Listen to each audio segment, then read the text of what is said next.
Сәлем достар, тұздалған қияр жасайтын боламыз. Ол үшін бізге қияр, хрен, лавр жапырақтары, чеснок, болгар бұрышы және қара бұрыш қажет. Сонымен қатар укроп қажет болады және аспирин, яғни ацетиловая кислота, бұл атылып кетпеу үшін салынады.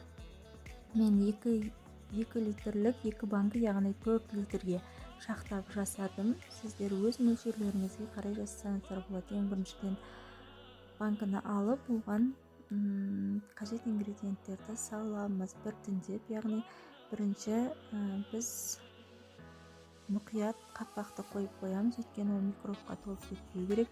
Чеснокты саламыз. Одан кейін міндетті түрде лавр жапырақтары, дәмі әдемі болып шығады. Мен де көз мөлшермен саламын, негізінде 4-5 түйір салып жүремін.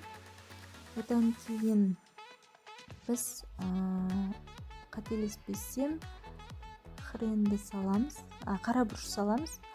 Қара бұрышты мен де көз мөлшермен саламын. Міне видеода көрсетілгендей қатты ащы болып кетпейді, сондықтан орташа салған дұрыс. Хрен ол міндетті түрде салыну керек деп ойлаймын, өйткені күтірлеп әдемі болып шығу үшін аз көп міндетті емес. Және де мынау біздің өзіміздің есіктің алдындағы огородтан алынған укроп. Мен ешқайсысын сатып алған жоқпын, барлығы біздің табиғи есіктің алдынан жасалған огурциларымыз. Бұл жерде видеоға түспей қалған, әрине кешірім сұраймын. Бір рет су құйып төгіп тастадым.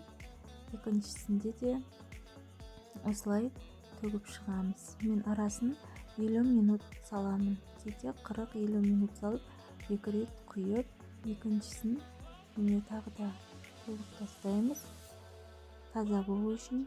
Содан кейін барып қана 2 ас қасық тұз, 1 ас қасық құмшекер, яғни сахар саламын. Уксус орнына аспирин дәрісін қолданамын. Осы рецептпен жасап жүргеніме 4 жыл